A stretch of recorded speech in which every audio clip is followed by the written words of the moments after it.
मनुष्य के शरीर में 7 चक्र होते हैं। उसे सृष्टि की समस्त शक्तियों का केंद्र माना जाता है। यह हमारे शरीर में मौजूद प्रमुख विद्युत ऊर्जाओं का केंद्र है। मान्यता है कि प्रत्येक मनुष्य के शरीर में मौजूद सबसे महत्वपूर्ण 7 चक्रों को जब कुंडली ऊर्जा या आपकी चेतना वहां तक पहुंचकर जब उनका भेदन करती है, तब एक व्यक्ति असाधारण अलौकिक शक्तियों का अनुभव करने लग जाता है, उसका स्वामी बन जाता है।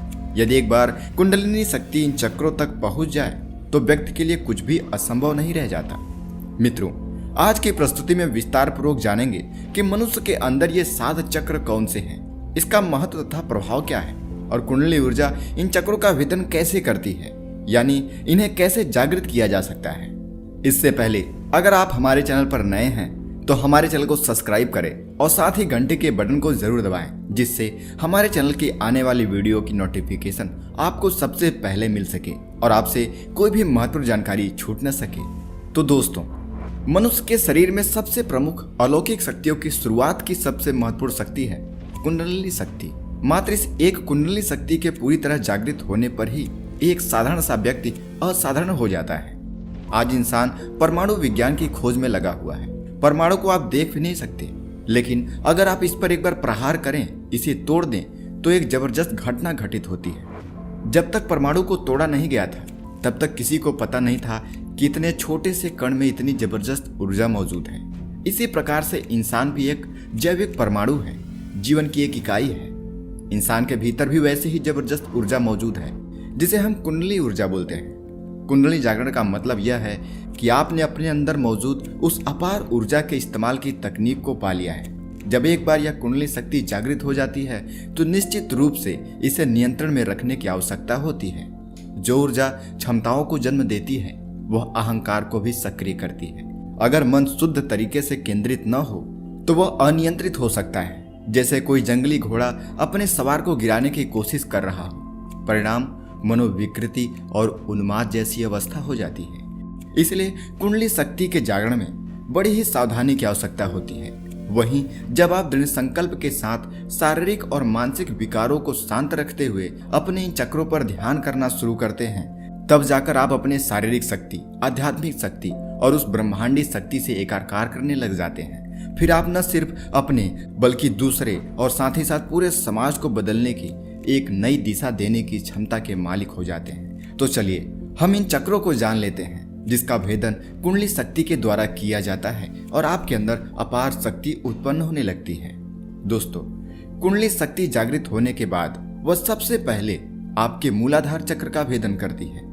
यह चक्र रीढ़ की हड्डी के सबसे निचले हिस्से के पास होती है, यानी गुदा द्वार के पास।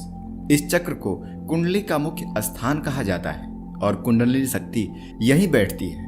इस चक्र का बीज मंत्र लंग है और यह चौकाकार तथा उगते हुए सूर्य के समान स्वर्ण वर्ण वाला है। यहाँ देव रूप में गणेश विराजमान है। इनकी देवी डाकिनी है। इस चक्र में ब्रह्म ग्रंथि है। यह भूलोक को इंगित करता है। भौतिक रूप से सुगंध और आरोग्य इसी चक्र से नियंत्रित होते हैं। आध्यात्मिक रूप से यह चक्र धर्म, अर्थ, काम और मोक्ष को नियंत्रित करता है। व्यक्ति के अंदर अत्यधिक भोग की इच्छा और आध्यात्मिक इच्छा इसी चक्र से आती है। जिसके जीवन में भोग, संभोग और निद्रा की प्रधानता है, उनकी ऊर्जा इसी चक्र के आसपास एकत्रित रहती है।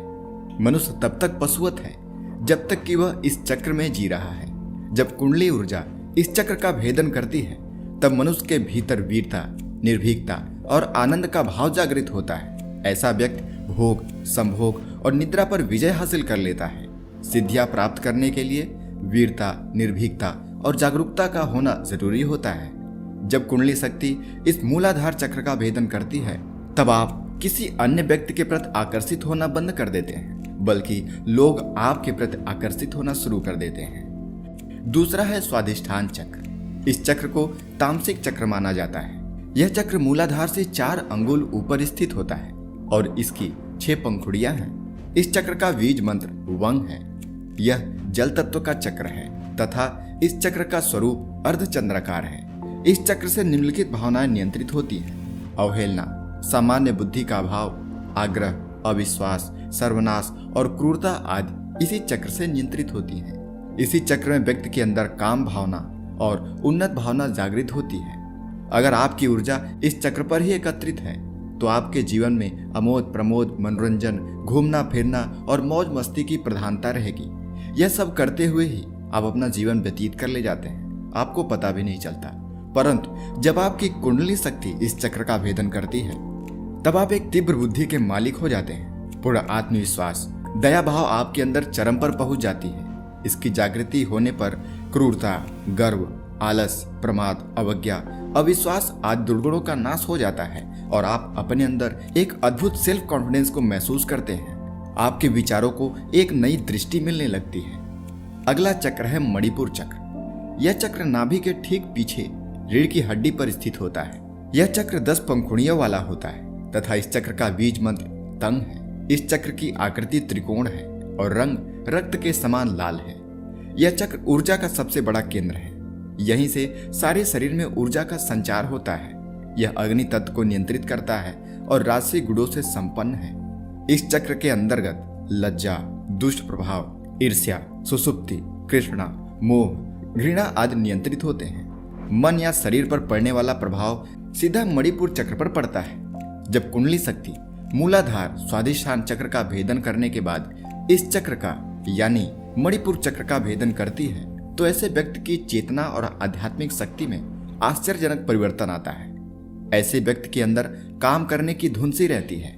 वह व्यक्ति अगर ध्यान करता है तो अद्भुत अथाह ध्यान करता है। वह जो भी कार्य करता है लगातार कार्य करता जाता है और उसे सफलता भी मिलती जाती है। ऐसे लोगों को कर्मयोगी कहते हैं तथा ये लोग दुनिया का हर कार्य करने के लिए तैयार रहते हैं। इस चक्र के जागृत होने से मनुष्य के अंदर से ईर्ष्या, तृष्णा, चुगली, लज्जा, भय, घृणा, मोह आदि सभी दुर्गुण नष्ट होने लगते हैं, उससे दूर होने लगते हैं। अगला यानी चौथा चक्र है अनाहत चक्र। यह हृदय के बीचों बीच रीढ़ की हड्डी पर स्थित होता है। इस चक्र की 12 पंखुड़ियां हैं तथा इस चक्र को सौर मंडल भी कहा जाता है। इसका आकार षटकोण है और इसका रंग हल्का हरा है। इस चक्र का मंत्र यंग है। इस चक्र के अंतर्गत आशा, चिंता, चेष्टा, ममता, दंभ, विवेक, विलासता, अहंकार जैसे गुण समाहित होते हैं। मानसिक अवसाद की दशा में इस चक्र पर गुरु ध्यान और प्राणायाम करना अद्भुत परिणाम देता है। आध्यात्मिक दृष्टि से यहीं से साधक के सतोगुणों की शुरुआत होती है। याद रहे, नीचे के 3 अधोचक्र और ऊपर के सभी चक्र और ऊपर के 4 चक्र सतोगुण प्रधान होते हैं। इसी चक्र से व्यक्ति की भावनाएं और अनुभूतियों की शुरुआत होती है। अगर आपकी ऊर्जा अनाहत में सक्रिय है तो आप एक सृजनशील व्यक्ति होंगे और हर क्षण आप कुछ न कुछ नया रचने की सोचते होंगे। हृदय पर संयम के साथ लगातार ध्यान करने से यह चक्र जागृत होने लगता है। खासकर रात्रि को सोने से पूर्व इस चक्र पर ध्यान लगाकर अभ्यास करने से यह जागृत होने लगती है। जब कुंडली शक्ति इस चक्र का भेदन करती है तब मनुष्य के अंदर से कपट, हिंसा, क्रूरता, चिंता, अविवेक और अहंकार समाप्त हो जाता है। इस चक्र के जागृत होने से व्यक्ति के भीतर प्रेम और संवेदना का जागरण होता है। जैसे ही कुंडली शक्ति इसका भेदन करती है मनुष्य के अंदर ज्ञान स्वतः ही प्रकट होने लगता है तथा व्यक्ति अत्यंत आत्मविश्वासी, सुरक्षित, चारित्रिक रूप से जिम्मेदार एवं भावनात्मक रूप से संतुलित व्यक्ति बन जाता है। ऐसा व्यक्ति एक अद्भुत चरित्र का मालिक होता है। 5वां चक्र है विशुद्ध चक्र। यह कंठ के ठीक पीछे स्थित होता है। यह चक्र बहुरंगा है और इसका कोई खास स्वरूप नहीं होता। इसका बीज मंत्र हंग है तथा इस चक्र की 16 पंखुड़ियां हैं। इस चक्र के अंतर्गत भौतिक ज्ञान, कल्याण, महान कार्य, ईश्वर में समर्पण, विश्वास और अमृत आदि समाहित होते हैं। यह चक्र आकाश तत्व और 8 सिद्धियों से संबंध रखता है तथा संगीत के 7 सुर इसी चक्र द्वारा उत्पन्न होते हैं। इस चक्र की गड़बड़ी होने पर वैज्ञानिक रूप से थायराइड जैसी समस्याएं और वाणी की विकृति पैदा हो जाती है। जब इस चक्र का भेदन कुंडली शक्ति करती है तब यह चक्र और भी उच्चतम आध्यात्मिक अनुभूतियां देता है तथा सारी की सारी सिद्धियां इसी चक्र में समाहित होती हैं और वह सिद्धियां साधक को प्राप्त होने लगती हैं। सामान्य तौर पर यदि आपकी ऊर्जा इस चक्र के आसपास एकत्रित है तो आप अति शक्तिशाली होंगे। संयम करने और ध्यान लगाने से यह चक्र जागृत होने लगता है।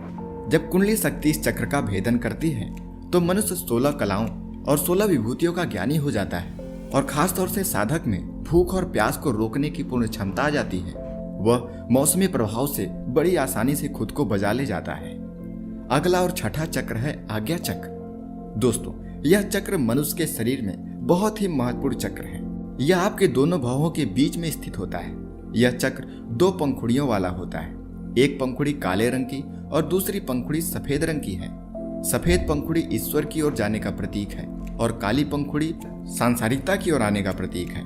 इस चक्र के 2 अक्षर यानी 2 बीज मंत्र हैं, हंग और संग। इस चक्र का कोई ध्यान मंत्र नहीं है क्योंकि यह पंच तत्व और मन से ऊपर होता है। इस चक्र पर मंत्र का आघात करने से शरीर के सारे चक्र स्वतः ही नियंत्रित हो जाते हैं। इस चक्र पर ईड़ा, पिंगला और सुषुम्ना नाड़ी आकर खुल जाती हैं और मन मुक्त अवस्था में पहुंच जाता है। सामान्य तौर पर जिस व्यक्ति की ऊर्जा यहाँ ज्यादा सक्रिय होती है, ऐसा व्यक्ति बौद्धिक रूप से संपन्न, संवेदनशील और तेज दिमाग का बन जाता है।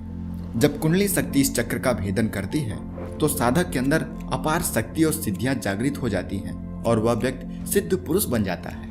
लेकिन ऐसा व्यक्ति अपनी शक्तियों का दिखावा बिल्कुल भी नहीं करता क्योंकि वह लगातार अपनी सभी चक्रियों को जागृत करते आ रहा है। तो इससे उसके अंदर काफी मात्रा में संयम स्थापित हो जाता है और वह ज्ञानी पुरुष, सिद्ध पुरुष बन जाता है। लेकिन यदि कोई व्यक्ति सिर्फ अपनी आज्ञा चक्र पर ध्यान केंद्रित करे तो भी व्यक्ति के अंदर अद्भुत शक्तियां अपने आप उत्पन्न होने लगती हैं। उसके अंदर सामान्य इंसान से अलग शक्तियां आती हैं। वह अपने जीवन को, दूसरे के जीवन को एक अलग नजरिए से देख पाता है। उसकी सिक्स सेंस पावर बढ़ जाती है। इसीलिए सिर्फ आज्ञा चक्र पर ध्यान केंद्रित करने से ही आप आध्यात्मिक शक्तियों का अनुभव प्राप्त करने लग जाते हैं। 7वां और आखिरी चक्र है सहस्त्रार चक्र। यह सिर के ऊपरी हिस्से अर्थात जहां हम चोटी रखते हैं वहां पर स्थित होता है।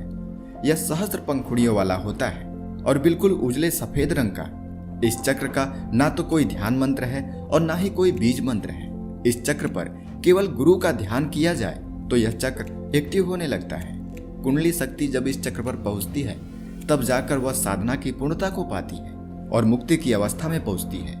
इसी स्थान को तंत्र में काशी कहा जाता है तथा इस स्थान पर सद्गुरु का ध्यान या कीर्तन करने से व्यक्ति के मुक्ति यानी मोक्ष का मार्ग सहज ही खुल जाता है। वह साधक परमहंस को प्राप्त हो जाता है। जो साधक यम नियम का पालन करते हुए यहाँ तक पहुँच गया तो वह आनंदमय शरीर में स्थित हो जाता है। ऐसे व्यक्ति को संसार, संन्यास और सिद्धियों से कोई मतलब नहीं रहता। लगातार ध्यान करते रहने से मनुष्य जब मूलाधार चक्र से होते हुए सहस्त्रार चक्र तक कुंडली शक्ति को पहुंचा देता है तब वह व्यक्ति परमहंस पद को प्राप्त कर लेता है। तब उस व्यक्ति और परमात्मा के बीच का भेद समाप्त हो जाता है। तो मित्रों, यह रही कुंडली और 7 चक्रों के बारे में छोटी सी जानकारी। वैसे तो सिर्फ कुंडली शक्ति का जागृत होना ही कोई साधारण बात नहीं होती क्योंकि कुंडली शक्ति का जागरण मनुष्य के किए हुए सिर्फ एक जन्मों के प्रयास का परिणाम नहीं होता। यदि कोई व्यक्ति सिर्फ अपने चक्रों पर ध्यान केंद्रित करने लग जाए तब भी उसे काफी शक्तियों का आभास होने लग जाता है। याद रहे, आपके इस जीवन में किए गए एक बार का भी मंत्र जाप या ध्यान साधना कभी बेकार नहीं होती। वह आपके सूक्ष्म शरीर में एकत्रित हो जाती है और अपने पुराने एकत्रित किए हुए उस ऊर्जा से जुड़ने का भी मार्ग ध्यान, मेडिटेशन, मंत्र जाप इत्यादि है। इसलिए इसका अभ्यास प्रतिदिन ज्यादा से ज्यादा करना चाहिए। जब आप ऐसा करते हैं तब जाकर आप अपने अंदर उस सूक्ष्म शक्तियों का अनुभव प्राप्त करने लग जाते हैं।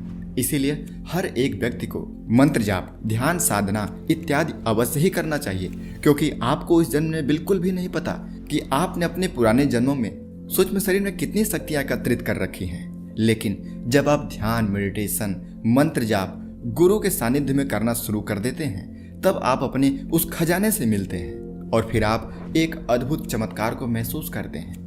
तो दोस्तों, अगर आपने हमारी इस प्रस्तुति को अंत तक देखा तो यह आपको कैसी लगी हमें कमेंट में जरूर बताएं। इस वीडियो को लाइक करें। तब तक मिलते हैं अगली वीडियो में। धन्यवाद।